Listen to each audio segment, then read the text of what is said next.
Hello guys, welcome to SCube Academy.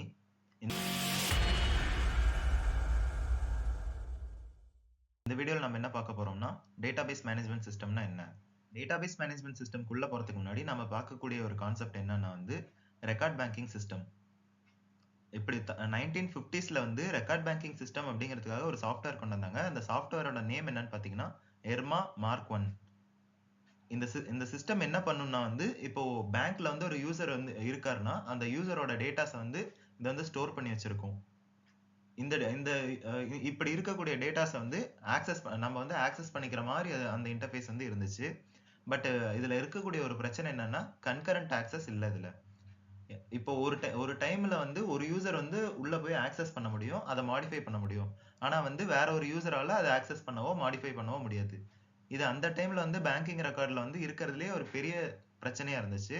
அந்த பிரச்சனைக்காக கொண்டு வந்த ஒரு விஷயம் database management system. Database first ஒரு டேட்டாபேஸ் கிரியேட் பண்ணது யாருன்னு பாத்தீங்கன்னா சார்லஸ் பேட்ச்மேன். அவர் எப்ப கிரியேட் பண்ணாருன்னா 1962ல கிரியேட் பண்ணாரு. அப்போ அதுக்கான நேம் என்னன்னு வச்சாருன்னா இன்டகிரேட்டட் டேட்டா ஸ்டோர்ஸ்னு வச்சாரு. இந்த டேட்டாபேஸ் எதுக்காக கொண்டு வந்தாருன்னா இந்த கன்கரன்சி அப்படிங்கிற பிரச்சனையை அவாய்ட் பண்ணதுக்காக கொண்டு வந்தாரு. இந்த டேட்டாபேஸ்ல என்னன்னா ஒரு டேட்டா ஸ்டோர் பண்ணலாம், அதை ரிட்ரைவ் பண்ணி யூஸ் பண்ணிக்கலாம். அப்புறம் டேட்டாஸ் ஈஸியா மேனேஜ் பண்ணிக்கலாம். ஏன்னா இங்க இருக்கிறது டேபிள் ஃபார்மேட்ல இருக்கும். அதனால இங்க இருக்கிற டேட்டாஸ் ஈஸியா ஆக்சஸ் பண்ணவோ மேனேஜ் பண்ணவோ எஃபிஷியன்ட் வேயா இருக்கும் அப்படிங்கிறதுக்காக கொண்டு வந்தாரு. டேட்டாபேஸ் மேனேஜ்மெண்ட் சிஸ்டம்ல ஒரு எலமெண்டரி ஐட்டமா இருக்கிறது என்னன்னா பாத்தீங்கன்னா டேட்டா. இந்த டேட்டா அப்படின்னா என்னன்னா கலெக்ஷன் ஆஃப் ரா ஃபேக்ட்ஸ்னு சொல்லுவாங்க. அதாவது ரா ஃபேக்ட்ஸ்னா அன்ப்ராசஸ்டு இன்ஃபர்மேஷன்ஸ். அந்த இன்ஃபர்மேஷன்ஸ் ப்ராசஸ் பண்ணியிருக்க மாட்டாங்க. எப்படின்னு பாத்தீங்கன்னா இப்போ அந்த டேட்டால என்ன வேணாலும் இருக்கலாம். ஒரு நம்பர் இருக்கலாம், லெட்டர்ஸ் இருக்கலாம், சிம்பிள்ஸ் இருக்கலாம், சிம்பிள் காம்பினேஷன்ஸ், அப்படி எது வேணாலும் இருக்கலாம். பட் அது ஒரு மீனிங்ஃபுல் சென்ஸா இருக்காது. அந்த டேட்டாவை எடுத்து பாத்தீங்கன்னா நீங்க வாயறதுக்கு என்ன வேணாலும் சொல்லலாம். இப்போ 162, 343, KCE, AD அந்த மாதிரி எது சொன்னீங்கனாலும் அது ஒரு ஜஸ்ட் டேட்டா. அந்த டேட்டா எதுக்கு யூஸ் பண்றோம், எங்க யூஸ் பண்றோம் அப்படிங்கிற எந்த ஒரு டீடைல்ஸும் நமக்கு இருக்காது. ஜஸ்ட் அவ்வளவுதான் அப்படின்னு இருந்துச்சுன்னா அது டேட்டா. இன்ஃபர்மேஷன்ஸ்னா என்னன்னு பாத்தீங்கன்னா இப்ப டேட்டா இருக்கா, டேட்டா கலெக்ஷன் ஆஃப் ரா ஃபேக்ட்ஸ்னு பார்த்தோம். அது அன்ப்ராசஸ்டா இருக்கும்னு பார்த்தோம். அந்த அன்ப்ராசஸ்டு டேட்டா ப்ராசஸ் பண்ணோம்னா அதுதான் இன்ஃபர்மேஷன்ஸ். சொல்ல போனோம்னா அது டேட்டானா அதுக்கு ஒரு மீனிங்ஃபுல்லா இருக்காது. பட் இன்ஃபர்மேஷன்ஸ்ல அந்த மீனிங் இருக்கும். என்னன்னு பாத்தீங்கன்னா இப்போ 163 அப்படின்னு மட்டும் சொல்லிட்டோம்னா அது டேட்டான்னு வச்சுக்கலாம். இப்ப இந்த கிளாஸ்ல ரோல் நம்பர் 163 அப்படிங்கிறவர் கவிதா அப்படின்னு சொன்னீங்கன்னா இது ஒரு இன்ஃபர்மேஷன் தெரியுதா. 163 அப்படிங்கிறது கவிதா அப்படின்னா 163 கவிதாவுக்கு மேப் ஆயிருக்கு. அப்ப இதுக்கு ஏதோ ஒரு ரிலேஷன் இருக்கு. சம்திங் இது ஒரு மீனிங்ஃபுல்லா ஒரு சென்ஸ் கொடுக்குது. அப்படிங்கும்போது இது இன்ஃபர்மேஷன் சொல்றோம். டேட்டாபேஸ் அப்படிங்கிறது என்னன்னா it is a repository collection of related datas அப்படின்னு சொல்றாங்க.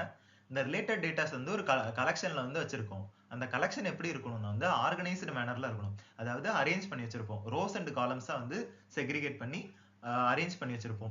இப்போ ஒரு இன்ஃபர்மேஷன் இருக்கு. அந்த இன்ஃபர்மேஷன் எங்க பிளேஸ் பண்றேன்னா இத்தனாவது ரோல இத்தனாவது காலம்ல நீ ஸ்டோர் பண்ணி வச்சிருக்கோம் அப்படின்னு நமக்கு ஈஸியா தெரியும்ல. இப்ப அந்த விஷயத்தை ஸ்டோர் பண்றதுக்கும் டெலீட் பண்றதுக்கும் அப்டேட் பண்றதுக்கும் ஆக்சஸ் பண்றதுக்கும் அந்த எத்தனாவது காலம் அப்படின்னு மட்டும் சொன்னா போதும்ல, நம்மளால ஈஸியா ஆக்சஸ் பண்ணிக்க முடியும்ல. அதுக்காக ஒரு கான்செப்ட் தான் டேட்டாபேஸ். இந்த டேட்டாபேஸ் என்னன்னா இது ஒரு ஹார்ட்வேராவும் இருக்கலாம், சாஃப்ட்வேரா இருக்கலாம். எதுக்காக யூஸ் பண்றோம், டேட்டா ஸ்டோர் பண்றதுக்காக மட்டும்தான் இதை யூஸ் பண்றோம். டிபிஎம்எஸ் அப்படின்னா என்னன்னு பார்த்தோம்னா டேட்டாபேஸ் மேனேஜ்மெண்ட் சிஸ்டம். இந்த டேட்டாபேஸ் மேனேஜ்மெண்ட் சிஸ்டம்ங்கிறது என்னன்னா இட் இஸ் a சாஃப்ட்வேர். எந்த மாதிரினா இப்போ டேட்டாபேஸ்னு ஒரு கான்செப்ட் பார்த்தோம்ல. இந்த டேட்டாபேஸ்னா என்னன்னு பார்த்தோம். It is a repository collection of related datas. அந்த ரிலேட்டட் டேட்டாஸ் ஆர்கனைஸ்டா இருக்கும் அப்படின்னு பார்த்தோமா. அந்த டேட்டாபேஸை ஸ்டோர் பண்றதுக்கும் ஆக்சஸ் பண்றதுக்கும் மேனிபுலேட் பண்றதுக்கும் ஒரு சாஃப்ட்வேர் நம்ம ரெடி பண்ணியிருக்கோம். அதாவது அந்த டேட்டாபேஸை ஆக்சஸ் பண்றதுக்கும் அந்த டேட்டாபேஸில் இருக்க இன்ஃபர்மேஷன்ஸ் மாடிஃபை பண்றதுக்கோ சேஞ்ச் பண்றதுக்கோ நம்ம ஒரு சாஃப்ட்வேர் ரெடி பண்ணியிருக்கோம்னா அந்த சாஃப்ட்வேர் தான் டேட்டாபேஸ் மேனேஜ்மெண்ட் சிஸ்டம் அப்படின்னு சொல்றோம். இந்த சாஃப்ட்வேர் என்ன பண்ணும், இந்த டேட்டாபேஸ் மேனேஜ்மெண்ட் சிஸ்டம் அந்த டேட்டாபேஸுக்கு ஒரு செக்யூரிட்டி அண்ட் ப்ரொடெக்ஷன் கொடுக்குது அப்படின்னு சொல்றாங்க. அப்புறம் கன்கரன்சி அப்படின்னு ஒரு கான்செப்ட் பார்த்திருந்தோம். அந்த கன்கரன்சி அப்படிங்கிறது என்னன்னா இப்போ ஒரே டைம்ல மல்டிபிள் யூசர்ஸ் ஒரு டேட்டாபேஸ் ஆக்சஸ் பண்றாங்கன்னா அது கன்கரன்சி அப்படின்னு பார்த்திருந்தோம்.